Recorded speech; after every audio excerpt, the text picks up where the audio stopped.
Hello दोस्तों, नमस्कार। स्वागत है आप सभी का अपने स्टडी प्लेटफॉर्म RS Academy 24 पर। यदि आप चैनल पर पहली बार आए हैं तो चैनल को सब्सक्राइब करके बेल आइकन को प्रेस कर लीजिए और वीडियो को लाइक कमेंट शेयर कर दीजिए। तो चलिए साथियों, आज की है क्लास सीटेट जुलाई 2024 के ऊपर पर्यावरण विषय की परिवार और मित्र टॉपिक पर ली गई है। तो परिवार और मित्र के ऊपर जो महत्वपूर्ण प्रश्न आने वाले हैं, जो पिछली परीक्षाओं में आए हैं, तो उन्हीं प्रश्नों को शामिल करके इस क्लास को बनाया गया है। तो चलिए साथियों, शुरुआत करते हैं आज की इस क्लास का इस पहले प्रश्न के साथ। प्रश्न है, परिवार कितने प्रकार के होते हैं? 1, 2, 3, 4। तो परिवार कितने प्रकार के होते हैं? इस प्रश्न का सही आंसर है दोस्तों ऑप्शन बी 2, क्योंकि जो परिवार होते हैं वो 2 प्रकार के होते हैं। कौन कौन से? एकल परिवार और संयुक्त परिवार।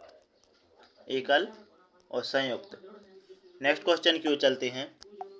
जिस परिवार में दादा दादी, चाचा चाची, बुआ, माँ बाप और बच्चे रहते हैं उसे कहते हैं। तो जिस परिवार में सभी लोग रहते हैं, जैसे कि दादा दादी, चाचा चाची, बुआ, माँ बाप और बच्ची, उस परिवार को कौन सा परिवार कहते हैं? संयुक्त परिवार। इस प्रश्न का सही आंसर होगा ऑप्शन बी। कौन सा परिवार है वो? संयुक्त परिवार है। नेक्स्ट क्वेश्चन की ओर चलते हैं। एकल परिवार के अधिक प्रचलित होने का क्या कारण है? तो जो एकल परिवार होते हैं वो अधिक प्रचलित क्यों होते हैं? जनसंख्या, महंगाई, कलह की संभावना या फिर ये सभी? तो जो एकल परिवार होते हैं वो इन सभी कारणों से अधिक प्रचलित हैं, क्योंकि जनसंख्या भी बढ़ रही है, महंगाई की वजह से भी, और कलह यानी कि द्वंद्व की संभावना भी बढ़ती है। इसलिए इस प्रश्न का सही आंसर होगा दोस्तों ऑप्शन डी। नेक्स्ट क्वेश्चन की ओर चलते हैं। किसी परिवार को दर्शाया जाता है, तो किसी परिवार को किससे दर्शाया जाता है? पारिवारिक वृक्ष से, पारिवारिक बार चार्ट से, पारिवारिक पाई चार्ट से, किसी से भी? तो इस प्रश्न का सही आंसर होगा दोस्तों ऑप्शन ए, पारिवारिक वृक्ष से। किससे दर्शाया जाता है? पारिवारिक वृक्ष से परिवार को दर्शाया जाता है। नेक्स्ट क्वेश्चन की ओर चलते हैं। परिवार की परिकल्पना के पीछे आधारभूत तथ्य है। तो जो परिवार की परिकल्पना है, इसके पीछे आधारभूत तथ्य क्या है? तो इस प्रश्न का सही आंसर होगा दोस्तों ऑप्शन ए, मानव का सामाजिक प्राणी होना। मानव का सामाजिक प्राणी होना ही परिवार की परिकल्पना है। नेक्स्ट क्वेश्चन है, संयुक्त परिवारों में आश्रित व्यक्तियों की देखभाल में कोई परेशानी नहीं होती। आश्रित में शामिल हैं। तो जो आश्रित व्यक्ति होते हैं वो कौन कौन होते हैं? वृद्ध होते हैं, बच्चे होते हैं, अस्वस्थ व्यक्ति भी। तो इस प्रश्न का सही आंसर है दोस्तों ऑप्शन डी, ये सभी, क्योंकि आश्रित व्यक्ति ये सभी होते हैं। नेक्स्ट क्वेश्चन की ओर चलते हैं। समरक्त संबंध का उदाहरण किस प्रकार के परिवार में परिलक्षित होता है? तो जो समरक्त संबंध है वो किस प्रकार के परिवार में होता है? तो इस प्रश्न का सही आंसर होगा दोस्तों ऑप्शन सी, ए और बी, यानी एकल और संयुक्त। इन दोनों परिवारों में समरक्त संबंध का उदाहरण देखने को मिलता है। नेक्स्ट क्वेश्चन की ओर चलते हैं। अनुष्का कक्षा 4 में पढ़ती है। सुमित उसका बहुत अच्छा मित्र है। यदि वह उसकी सहायता करता है तो अनुष्का कक्षा 4 में पढ़ती है, सुमित उसका बहुत अच्छा मित्र है। यदि वह उसकी सहायता करती है तो किस में सहायता करेगी? उसके प्रदर्शन में, उचित अनुचित में, सुख दुख में, इन सभी में। तो इस प्रश्न का सही आंसर होगा दोस्तों ऑप्शन डी, क्योंकि सुमित सभी में सहायता कर सकता है, प्रदर्शन में भी, उचित अनुचित में भी, सुख दुख में भी और इन सभी में भी। नेक्स्ट क्वेश्चन की ओर चलते हैं। बच्चों को समाजीकरण का पहला पाठ कहाँ से प्राप्त होता है? तो बच्चों को समाजीकरण का पहला पाठ कहाँ से प्राप्त होता है? इस प्रश्न का सही आंसर होगा दोस्तों ऑप्शन ए, परिवार से, क्योंकि परिवार ही पहली इकाई होती है जहाँ से बच्चा हर चीज़ सीखता है और यहीं से समाजीकरण का पहला पाठ सीखा जाता है। नेक्स्ट क्वेश्चन है, एकल परिवार से तात्पर्य है। तो एकल परिवार का क्या मतलब होता है?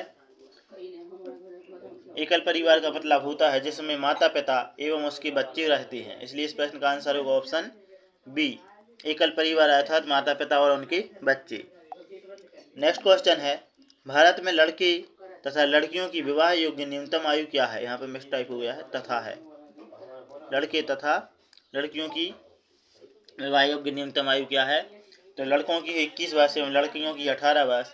इसलिए प्रश्न का आंसर होगा ऑप्शन ए, 21 वर्ष व 18 वर्ष।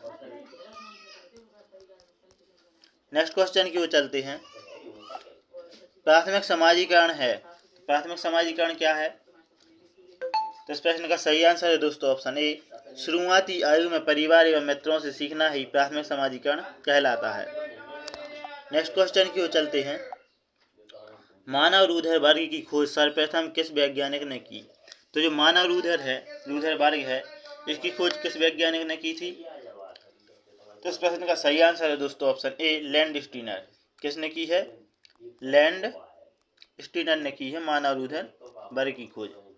नेक्स्ट क्वेश्चन है, निम्न में से कौन सा कथन सत्य है? तो कौन सा कथन सत्य है? तो इस प्रश्न का सही आंसर होगा दोस्तों ऑप्शन बी, माँ बाप से बच्चों में गुणों के स्थानांतरण को आनुवंशिकता कहते हैं। इस प्रश्न का सही आंसर होगा दोस्तों ऑप्शन बी। नेक्स्ट क्वेश्चन की ओर चलते हैं।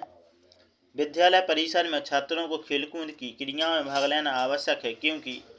तो विद्यालय परिसर में जो खेलकूद की क्रियाएं होती हैं उसमें बच्चों को भाग लेना आवश्यक है क्योंकि इससे छात्रों की अपनी सृजनात्मक क्षमता का विकास होगा। बिल्कुल, ये भी सही है। इससे छात्रों में स्वस्थ संवेगों का विकास होगा। ये भी सही है। छात्रों का शारीरिक विकास उचित ढंग से हो सकेगा। ये भी सही है। तो इसलिए इस प्रश्न का सही आंसर होगा ऑप्शन डी, उपरोक्त सभी। तो सभी कथन सत्य हैं। तो चलिए साथियों, ये थे हमारी आज के पर्यावरण की परिवार एवं मित्र टॉपिक पर लिए गए टॉप महत्वपूर्ण MCQ जो पिछली परीक्षाओं में सीटेट, MP-टेट, UP-टेट, KVS सभी शिक्षक भर्ती परीक्षाओं में पूछे गए प्रश्न हैं और आने वाली सीटेट जुलाई 2024 में भी इस क्लास से कम 3 से 4 नंबर के प्रश्न पूछे जाते हैं। तो सभी साथियों से आशा करते हैं कि आपको यह क्लास अच्छी लगी होगी। तो हमारे चैनल RS Academy 24 को सब्सक्राइब करके बेल आइकन को प्रेस कर लीजिए और क्लास को ज़्यादा से ज़्यादा लाइक, कमेंट, शेयर कर दीजिए और हमारे टेलीग्राम चैनल RS Academy 24 को सर्च करके ज्वाइन कर लीजिए ताकि आपको सभी विषय की प्लेलिस्ट मिल जाए, क्योंकि यहाँ पर एक बेहतर तरीके से सिलेक्शन के लिए प्लेलिस्ट बनाकर डाल दी गई हैं और आपकी तैयारी बेहतर हो सके, इसी उद्देश्य से हम वीडियो बनाते हैं। तो चलिए साथियों, इसी के साथ जय हिंद, वंदे मातरम।